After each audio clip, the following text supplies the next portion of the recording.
proceedings. So first of all, we will have the release of the book and then a discussion. We will also have our keynote speaker speaking here. So before we release the book, I would request Dr. Arun Gadre, who's the author of this book, to talk about the inspiration behind writing this book. Actually, आज doctors day आहे.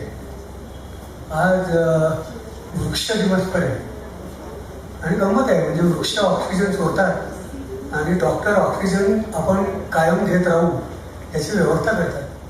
पण ह्या सगळ्यांना आम्हाला सगळ्यांना आता व्यावसायिक धंदेवाल्या प्रवृत्तीने घेऊन टाकलेला आणि ह्या सगळ्या धंदेवाईकपणामुळे पहिला बळी पडला तो doctor patient विश्वासाचा.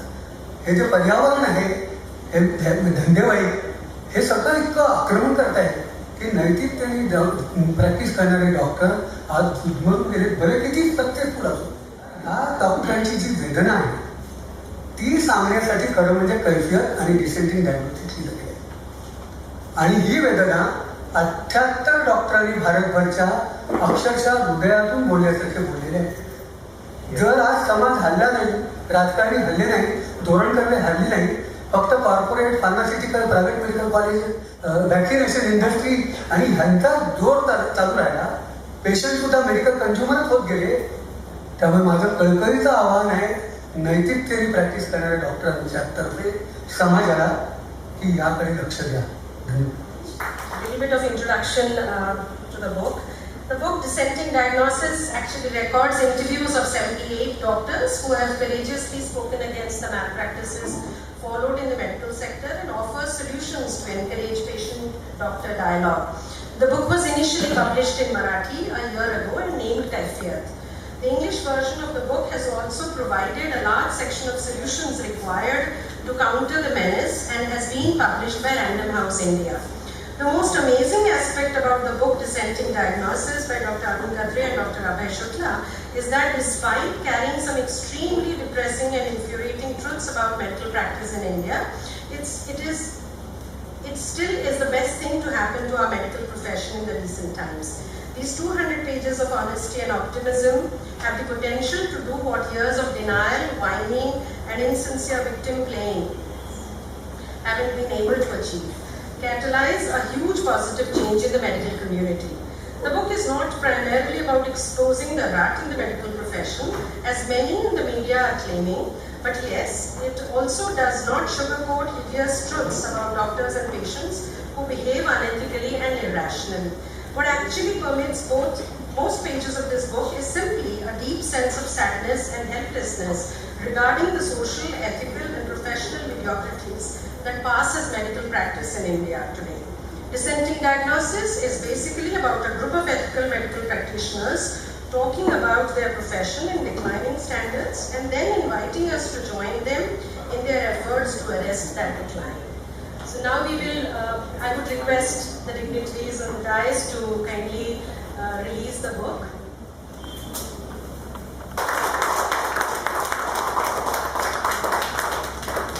It's a very important day because I've read the book and the book actually discusses a problem that is threatening our society in terms of the medical malpractices that is affecting almost all the levels of populations, poor and the rich alike, but poor mostly so. I won't take too much time because I think there's a lot of discussion that's going to follow. But let me just give you the background as to the way I look at it. I think there is a lot of medical malpractice that is prevalent in the Indian society, but I think it is more sort of pinching or more dangerous because of the nature of healthcare situation in India. I think I want to situate the entire topic in terms of where we are in terms of the medical situation, healthcare situation in India. Of all the medical transactions, 80% of the transactions are private medical transactions. So that's probably, the extent to which privatization has sort of encroached in our life. Nexus between drug companies, pharmacies, corporate hospitals, doctors, insurance companies, medical equipment companies, private medical colleges, multinational vaccine manufacturers and all kinds of middlemen. I think there's an ample sort of examples and have been given in the entire book. All the 8 doctors have spoken very frankly, and I think many of them are with names, very courageous ones, and some of course have anonymous. But I think the entire discussion is extremely useful and throws light on what the state of affairs of medical practice is today in country. I mean, the patient is probably the last of all the considerations in the entire patient-doctor relationship.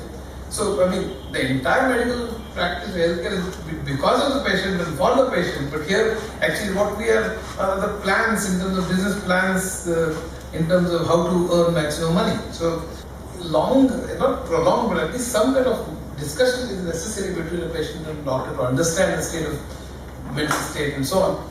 And I congratulate both of them for having written a book which is of extreme importance, and this is the need of the hour, and I wish the book a great success. Thank you. In this panel discussion, firstly I would like to go to Dr. Asdavkar sir. Sir, this book Dissenting Diagnosis has been used recently, and there is a lot of publicity to this book. But do you really think these testimonies of 78 doctors really reflect the situation of medical malpractices in the entire medical profession? Because there is a section of doctors who say there are very few black sheep in medical profession, and like any other profession, and these are unnecessarily painted in a black light. So, do you really think these are very few black sheep, or the situation is really more critical, which we must pay attention towards it? What's your take, sir? Situation is definitely critical, because we see the evidence of it. That's why people are becoming violent against the doctors. They have lost the confidence against the doctors. Why this violence is occurring? Because we have lost the faith in the profession. We have started treating, we used to call patients and patients, but nowadays in America they say clients. So now the client and the business relationship has this condition. And this is a truth. The doctors are the reflection of the general society. When the general society itself are not following certain rules and regulations. We daily see in Mumbai nowadays the traffic. Anybody goes in any way. Even in one way, the cars are going in a two. Simple thing that we should be clean. There are big campaigns of cleanliness and all those things. But even now, in a middle class society like Shivaji Park, I see things are thrown from the third floor and fourth floor down on the road, and we are making everything dirty. Now, if the sanitation and all these things are in the hands of the public, the cleanliness is in the hand of the public, definitely the infectious diseases will be went down. The malaria, dengue, all these things would be lessened if we people really take care of ourselves. Similarly, all of us know nowadays the diabetes is on increase, the heart disease is on increase, blood pressure is increased. Why? All lifestyle disorders. And everybody knows about that these lifestyle disorders are there. But how many people are going for correct lifestyle? Now, we have to educate the rest of the society to adopt certain laws of the nature so that they can improve themselves. This is the duty of the doctors. The doctors don't have time to talk to the patient. When the doctors treat, what they did, many of my colleagues would treat the blood sugar, they would treat blood pressure, they treat the figures, just like any accountant is managing the thing. They don't treat the human being, the patient. That's the first and foremost that we doctors must learn, that we are treating a patient who has got certain malady, and not only the malady but the patient. That is our first duty. To create this awareness, group like this should be formed, and continuously we will have to hammer on others. There are people, there are good people. One of my students who is working in a village in Kokar, he does a wonderful job. He has taught kids in the villages. He had given them the pictures of different skin conditions and asked them to go and visit in the surrounding area, find out, and then told them which condition they can just go and give the treatment. Just come and tell me, show me the picture and tell me who is that person, he treats that. Now he has started teaching them how to take blood pressure, how to take temperature with the help of thermometer. All these things are being done at a smaller places. Now we can learn from our own colleagues, like what he has said, Prakash Amte, working in the interiors. If we can do such a wonderful job, why can't we do it? And one thing, in our profession, if we don't keep sky at the limit of the income, I think we earn very decently like any other profession, and we can do very well.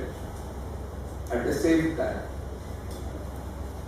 we have to insist that private colleges which have come into the existence, their recognition should be taken away and they should be substituted by government and other public sources, so that the cost of the medical education comes down.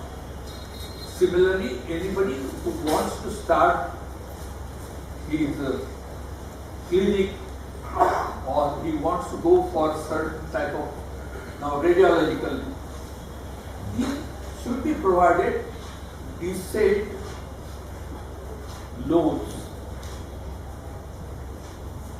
so that they don't have too much burden on them. Yes, I must have this income.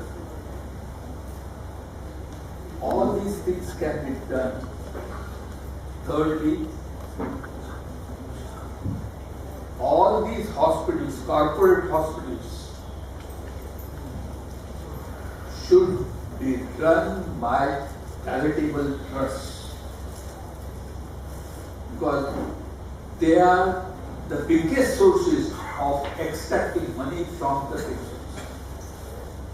It is always like a cool cap, their return goes on for everything.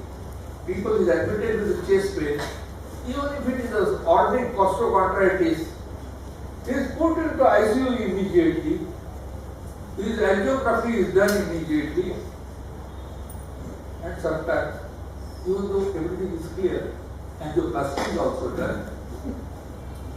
All these things can be avoided if the hospitals are run by a proper trust, a public trust.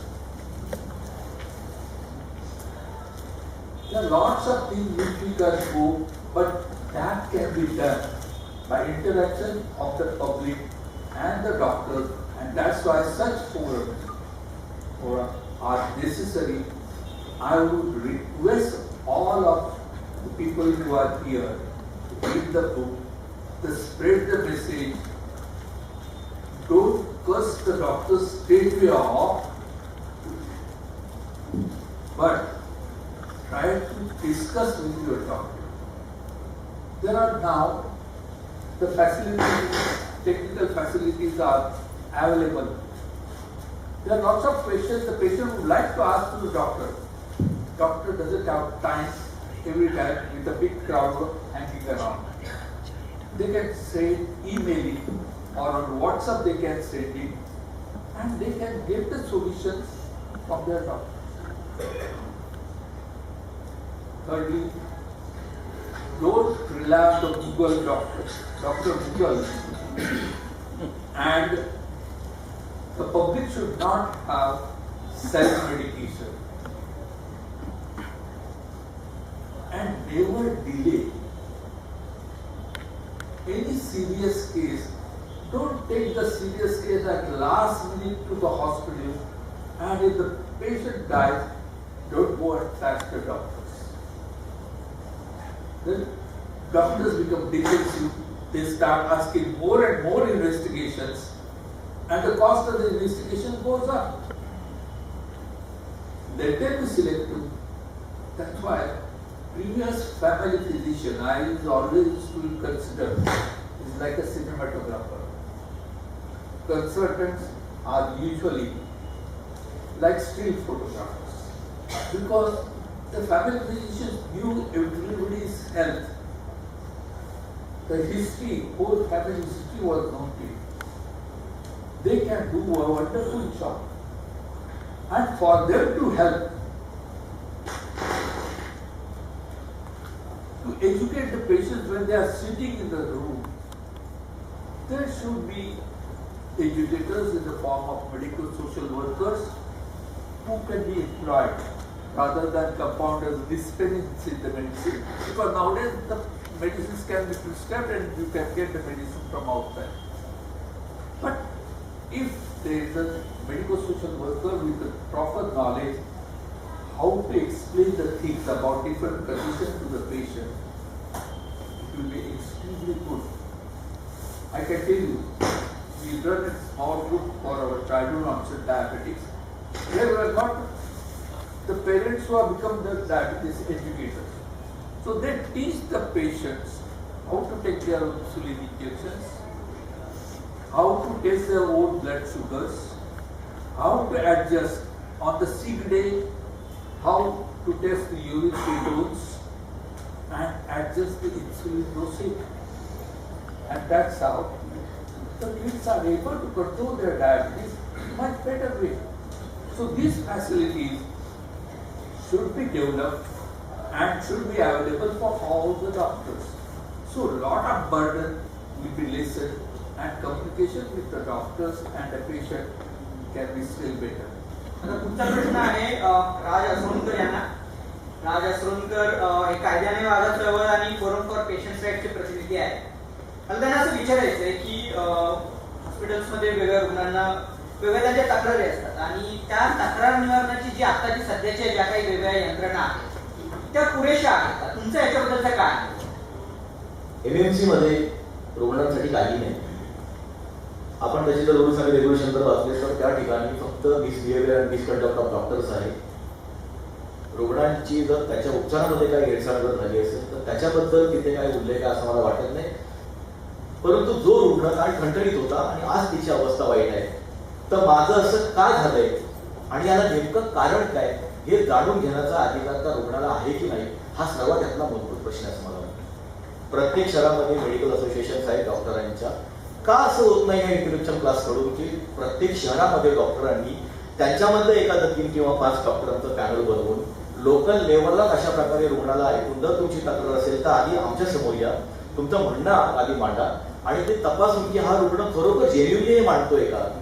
आणि त्याला medical terms मध्ये जर ते सगळं समजत नसेल तर त्याला समजेल अशा भाषेमध्ये की नेमकं काय झालेलं आहे तुझ्या बाबतीमध्ये, हे त्याला त्याचं समाधान करणारी यंत्रणा आली पाहिजे. मला असं वाटतं की सगळ्यात जर कुठली गरज असेल तर रुग्णाचं समाधान करणारी यंत्रणा स्थानिक पातळीवरती असली पाहिजे. माझी साधी मागणी आहे की आपण त्याचे 2 प्रश्न केले तर वेदर देअर इज नेग्लिजन्स, तिथे नेग्लिजन्स झाला आहे का, आणि मग तो सायंटिफिक आहे की क्रिमिनल आहे हाच दुसरा प्रश्न. असं जर आपण केलं आणि पहिल्या प्रश्नाचं उत्तर तर हो याच्यामध्ये नेग्लिजन्स झालेला आहे परंतु तो क्रिमिनल नाही असं उत्तर जर दिलं तर त्या ओपिनियनवरती कंझ्युमर कोर्टामधली जी लढाई आहे रुग्णाची ती सोपी होऊन जाईल की आपण संविधानिक अधिकारांच्या गोष्टी करून या सगळ्यांमध्ये आर्टिकल 21 मध्ये जे आपल्याला राईट टू लाईफचा जो अधिकार दिलेला आहे आणि त्याच्याबरोबर आर्टिकल 47 मध्ये आपल्याला जो राईट टू हेल्थचा सुद्धा अधिकार आहे त्याची जबाबदारी राज्य सरकारवरती टाकलेली आहे. सरकारी यंत्रणेकडूनच सर्वसामान्य माणसाच्या त्याला चांगल्या प्रकारचे प्रभावी दर्जेदार खात्रीशीर त्याला परवडतील अशा प्रकारचे उपचार मिळतील तर ही जी ह्या क्षेत्रामध्ये जे बाजारीकरण झालं आहे जी मुदोरी आलेली आहे तो मुदोरपणा जर मोडीत काढायचा असेल तर मला असं वाटतं की सरकारकडून जी आरोग्य सेवा आहे ती प्रभावी केली पाहिजे त्याच्यावरच आपण जोर दिला पाहिजे. Now I would like to go to Dr. Fernandez. Ma'am, you have been CEO of the Sion Hospital. You have headed the neonatology department for last 25 years. So, and now you are a director of another private hospital. So you have extensive experience in hospital management in the public and private sector. I would like to ask, what can hospital management do to promote patient rights so that this kind of adversarial relations will not develop in future? I'm a bit of an optimist and therefore I survived in the public health system in a municipal hospital and I have enjoyed every minute of working in a municipal hospital because normally when people say municipal hospital, government hospital, they always think of what is going wrong with the hospital. But having worked 35 years, let me tell you, yes there are lots of things going wrong.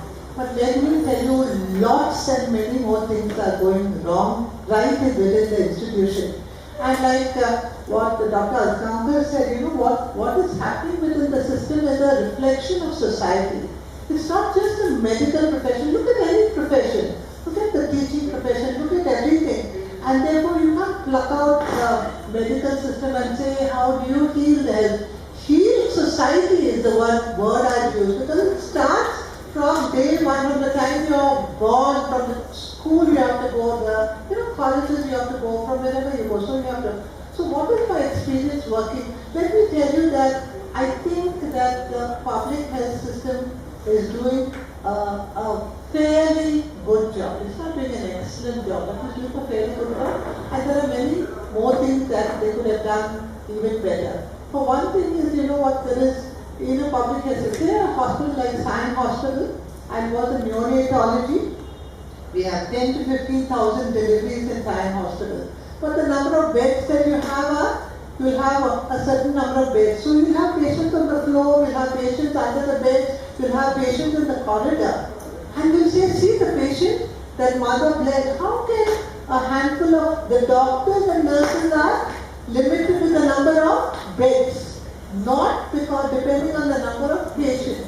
So you can't perform miracles and expect that you say doctor is negligent. But instead of the doctor is looking after 50 patients, he is looking after 100, 150 patients and things like that. So it is difficult. So if you want a hospital to function well, then you have to have enough infrastructure, you have to have sufficient number of beds, you should have some sufficient number of doctors and nurses that you can do well. The second thing is I think that what happens in the medical colleges, and I appalled at what is happening now.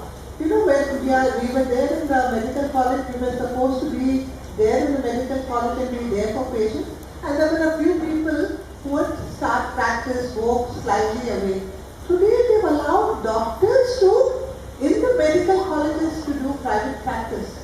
You don't find professors, assistant professors, very few people are there. They're going from what they're allowed to attachment, they're going to so many hospitals. And therefore, you can't do, it's not only that they're not looking after the patients, they're not teaching the students. Where do students get a role model? When you're in a medical college, you need role models of doctors who are ethical, the doctors who teach, the doctors who look after the patients.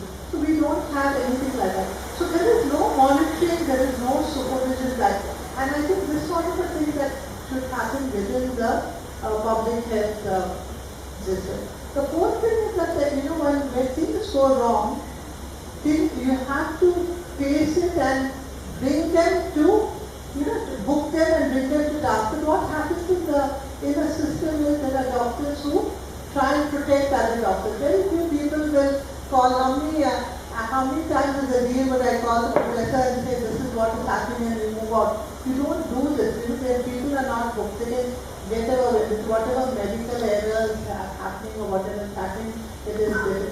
So there are things within the public, within public hospitals. But I tell you, even then, if I look back, I think Science Hospital was an excellent hospital, doing huge amount of work to the poorest.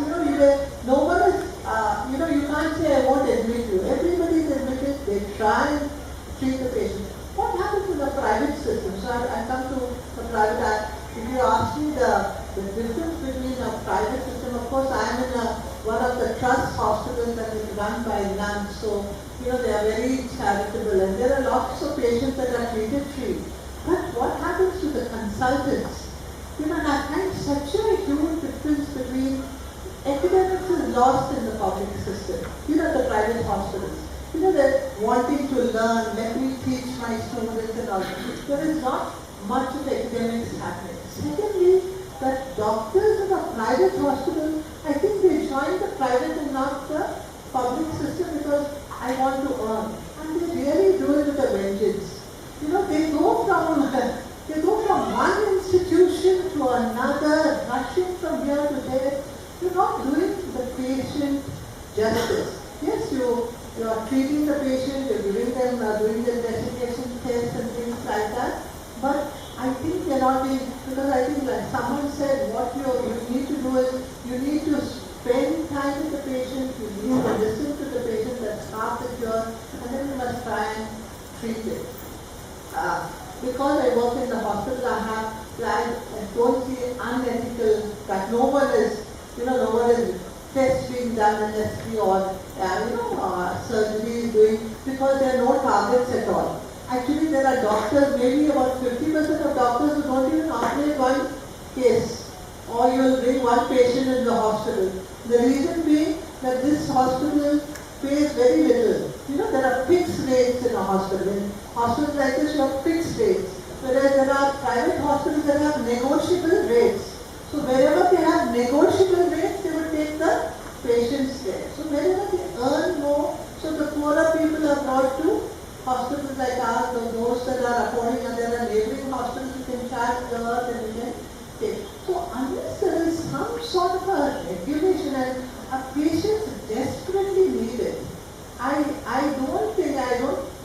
have a lot of respect for you, but I don't think a few people like this can change the medical profession. The voices have to come from the people. People should be educated to say, why am I doing this test? Why am I doing that? And fight for because unless you can, we can tell. How much can we tell? I have paid 5 crores to get a seat in whatever subject I want. I'm not going to say, they'll say, who are these fools talking about medical ethics? I have spent 10 crores, 15 crores, I want to make 20 crores. And I have to send my son to England and also, these are the, so I think we have to heal our system, I think we heal society. We have to heal when they get into the medical college, we can pay that much of seats you're wanting to. So it should be the education system that has to be looked into, a public, private. Do you think there should be a proper regulatory system? Absolutely, and an ethical, first of all, heal the regulatory system in this country.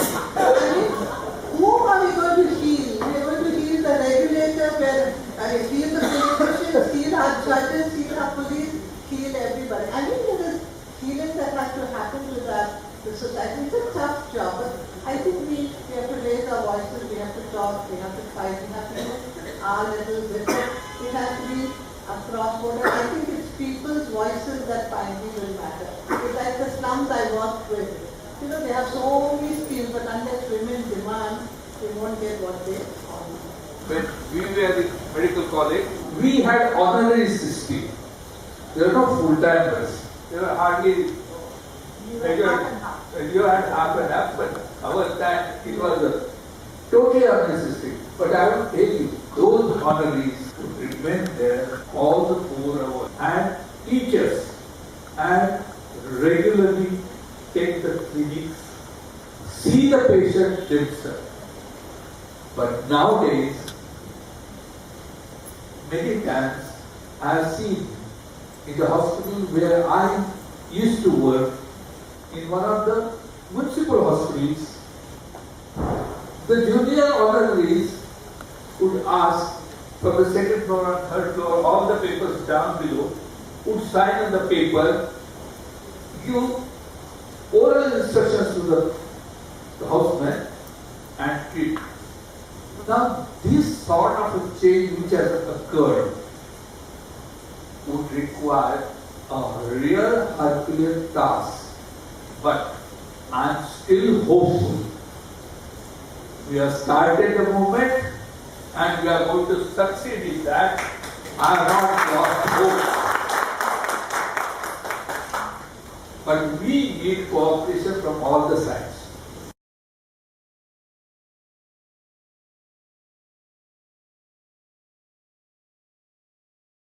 First time I came in confrontation with the Maharashtra Medical Council 1 year back, when some patients approached me who were the victims of medical negligence. Then I started going on the website and finding what they are doing. So I found that this particular organization, though it is Maharashtra Medical Council, it works as a Maharashtra Doctors Council. Now what I feel, this particular organization needs to have a counter check. Now that idea I got some 6 months back, and I was thinking about these SITs.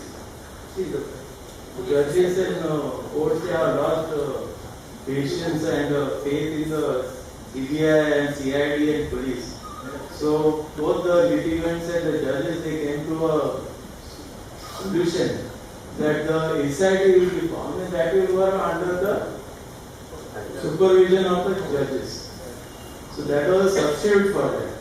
So what I was thinking, what is substitute for NMC? Now then I thought about the idea that let us have a parallel tribunal for public health. When private individuals will come together, doctors with ethics will come together, will have organization, and will take all the issues, even suo. Now in one of the Maharashtra Medical Council rule is that they don't entertain any complaint which is anonymous. That means you have to go and complain, somebody has to stand up. Now if I have to complain as a particular doctor, then as Gadre has experienced that more than half of the doctors have not given the names. Right? So anonymous complaints are not entertained.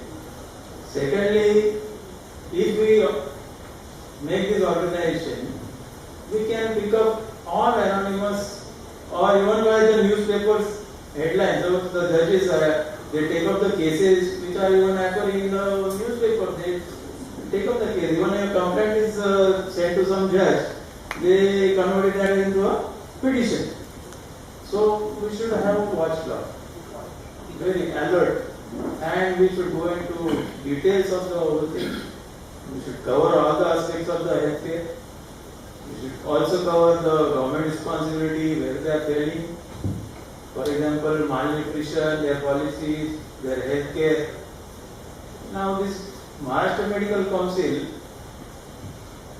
when I saw the members, the executive committee members, they are all doctors. So what I feel is that those committee members also should include people from civil society. Then only it will take care of the interests of the patients also, and any other issues, including pharmaceuticals and any other big hospitals, corporate hospitals, whatever. It should be more inclusive. It should be inclusive, and it should broaden its scope. It should also cover the pharmaceuticals. Recently I read in the newspaper that they cannot investigate or take up the cases of pharmaceutical companies, Maharashtra Medical Council. So what I feel is that the time now has come to all of us together sit, do a brainstorming and form an organization. Let us call it tribunal or some other name for public health, and we give parallel opinions and I feel that will be a very effective thing. Thank you. I would like to go to Dr. Sanjay Nagar. You were a member of the drafting committee for Maharashtra Clinical Establishment Bill. So, what is your view about the final contour of the bill? And there is some opposition by section of doctors to this bill. So, what is your opinion about it? Healthcare is extremely strongly regulated. Obama won an election entirely based on Obamacare, which was all about controlling costs, controlling doctors' income, and regulation. So let's understand that we have a peculiar model of free for all, where in this area, Dadar, 5 CT scan centers can exist, and a 6th one can start, and nobody can ask you a question. So I think as a society, we must accept that somewhere on the way, we have been complicit in creating a system which is unregulated, oversaturated, where everybody has fed into a strange kind of market logic. Everybody, and I say this, everybody, doctors of course, doctors are excited about being a part of the market. So, but so also are people. People are enamored about big hospitals, posh hospitals, saunas in hospitals. People are enamored. So, you know, and so therefore I think we must first understand that this is not how medicine can deliver, in my view. And it has not delivered in any country. Wherever it has gone this way, it has been a disaster. So, therefore I come to the point that any attempt, so as Dr. Fernandez said, that we desperately need regulation. And let us also understand, I am very much a part of the profession. I am a practicing doctor. I am not Prakash Amte in Hemalkasa. But I say this, that today, regulation actually is good for the ethical doctors. I find it strange that in the committee meetings of the Clinical Establishment Act, a simple suggestion like standard treatment guidelines was opposed. Yeah, you'll be all interested to know that standard treatment guidelines were opposed. Now, I was shocked. I mean, I know that medical associations in India are essentially clubs and guilds. I mean, they are there to protect people. In stark contrast to, let's say, you take the British Medical Association, where they would take so many social stands. So, but to oppose standard treatment guidelines, to oppose an attempt at regulation of charges, to oppose an attempt at putting charges in a transparent manner in hospitals. So I think essentially my experience of that particular process was that it seems to me that the dominant voice that has come to the forefront in medical associations is the voice of those who want to protect the financial interests of a certain type of medical activity. And that is very dangerous, because there are doctors of all sorts. There are many doctors who believe and who are very uncomfortable, who will want, but that voice is not coming forward. Okay, so just to come back to the Clinical Establishment Act. So this act had many things, and what happened was that the medical association very successfully did a lot of rabble-rousing and said that, you know, this is an attack on doctors. But the fact is, and somebody needs to point out to them, that they are actually the most unregulated in the world. And that if they were in any other country, including their dream countries, you know, whichever that is, Australia, US, UK, they would be highly regulated. Every prescription would be audited, every act of theirs is audited. So here we have confused. We believe that when we get this degree, we can do what we want, and that cannot happen. And it's a strange paradox. We want modernity. We want modern development. We want posh hospitals, big hospitals. We want to talk of technology. And we are enamored by technology. We have the latest CT scan, the latest MRI. But we do not want to follow what is the latest in terms of evidence-based medicine. What is the latest in terms of audits? There is no auditing of this. So I think there is a strange disconnect. And regulation, I think, if we don't participate as a profession, then it will come from external. I don't think it will stop. There is a demand. I think even the state is very keen soon to regulate. The insurance industry will regulate it if you don't regulate yourself. So I think the clinical establishment, something like that, no act is perfect.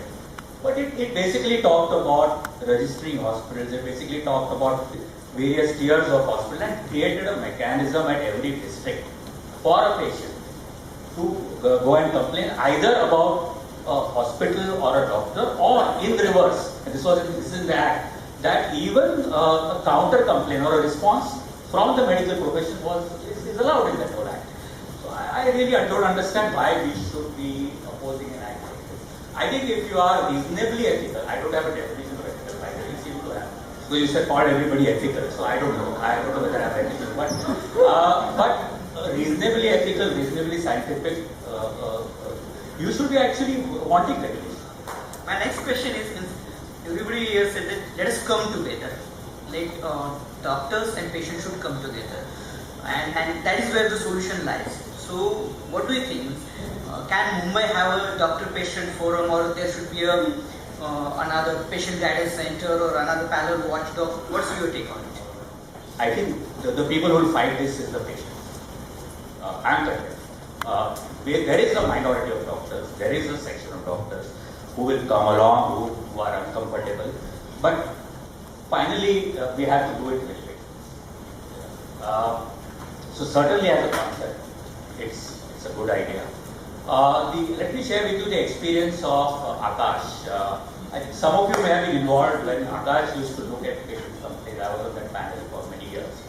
And that was because the Consumer Protection Act said that you need a doctor's opinion before you can go to court.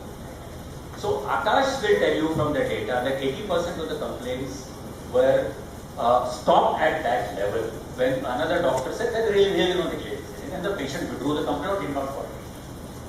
So there is a lot of so-called perception of negligence, which is actually poor communication. And therefore, I think a forum like this can play that role, where patients just want to sometimes feel that somebody is hearing, that there is a body which is hearing. So I think that kind of role certainly is there. And by the way, I don't think it is a question of time. Very often it is the doctors don't have time. I think it's an excuse. I don't think it's about time. I think we don't have the culture to explain. I think we are very top down. I think we believe that patients don't know anything. So we will decide for them. And that's the problem. I don't think the problem is of time. When you say about communication failure, I think it is about we thinking that we know everything and the patient doesn't know anything. That's the problem. But I think something like this, certainly how it will go, I don't know, but it's certainly something waiting to happen. It's happening in an informal way, perhaps it can be formal. And I would request Dr. Abhay Shukla to say a few words. ये आज की जो चर्चा हुई एक शुरुआत है, और डॉक्टर असगांवकर ने जैसे बोला कि हमको एक मूवमेंट खड़ा करना है, तो मेरा पहला सुझाव ये है कि ईमानदार नैतिक डॉक्टर्स और समाज के जो अलग अलग नागरिक हैं और कार्यकर्ता हैं, हमें एक साथ एक मंच पे आना है और इस पूरी प्रक्रिया को आगे लेके जाना है। दूसरा मुझे लगता है एक सुझाव ठोस आया है सामने। आज महाराष्ट्र मेडिकल काउंसिल, जिसकी जिम्मेदारी थी डॉक्टरों के ऊपर नियंत्रण करना, डॉक्टरों के एथिकल कॉन्डक्ट को रेगुलेट करना, और जो पूरे मेडिकल प्रोफेशन के बारे में सबसे ज्यादा जानते हैं, अगर वही उसको रेगुलेट करने में विफल हो रहे हैं तो समाज को सामने आना पड़ेगा। हमें एक साथ ऐसी एक बॉडी लॉन्च करने के बारे में गंभीरता से सोचना चाहिए, जो कि एक वॉचडॉग का काम करेगी, जो कि एक समाज की और एथिकल डॉक्टर्स की आवाज के रूप में एक सामने आएगी। हमारे देश में प्राइवेट अस्पताल तो बहुत तेजी से बढ़ गए, लेकिन उनका रेगुलेशन और उनका जो नेशनल केयर के बारे में जो पूरे फ्रेमवर्क होना था वो नहीं बना। तो आज महाराष्ट्र में खास तौर पे एक क्लिनिकल एस्टेब्लिशमेंट्स एक्ट की जरूरत है। वो एक्ट ऐसा होना चाहिए जो कि डॉक्टरों के ऊपर अन्याय ना करे, लेकिन मरीजों के लिए एक नेशनल हेल्थ केयर की और एक क्वालिटी हेल्थ केयर की एक फ्रेमवर्क तैयार करे। और तीसरा जो सुझाव है जो सामने आया है कि मुंबई में एक डॉक्टर सिटीजन्स फोरम या एक डॉक्टर पेशेंट्स फोरम बनाने के बारे में हम गंभीरता से उसकी एक शुरुआत करें। पुणे में ऑलरेडी ऐसी प्रक्रिया शुरू हो गई है जो कि मरीजों को गाइडेंस दे सके, सलाह दे सके। सेकेंड ओपिनियन जैसी कोई सर्विस भी उसके माध्यम से हो सकती है कि अब समय आ चुका है कि एथिकल डॉक्टर्स और सामान्य जो सक्रिय नागरिक हैं वो एक साथ आए, एक प्लेटफॉर्म पे आकर के इस पूरी की पूरी समस्या को हल करने के लिए एक जोरदार तरीके से मुहिम उठाएं। Thank you. And before closing the panel discussion, I would request Dr. Asgaonkar to make his concluding remarks. My concluding remark is only one thing. We have come together. Let us remain together and try to solve the problem. There will be always differences of opinion. Rather than accusing each other, let us go together and see everything improves. Let us form the group right now, a sort of a nucleus, and then let it grow, and it can be, I am sure about it, an effective forum which will definitely make government and other bodies to do the basic, as you have rightly said. We must improve the public sector. We must. But let us first come together. Let us start the beginning and let us go together. Let us not accuse the public is like this, the doctors are like this. No. All of us need each other. So, I personally feel with this note, we go together to solve the problem. Thank you.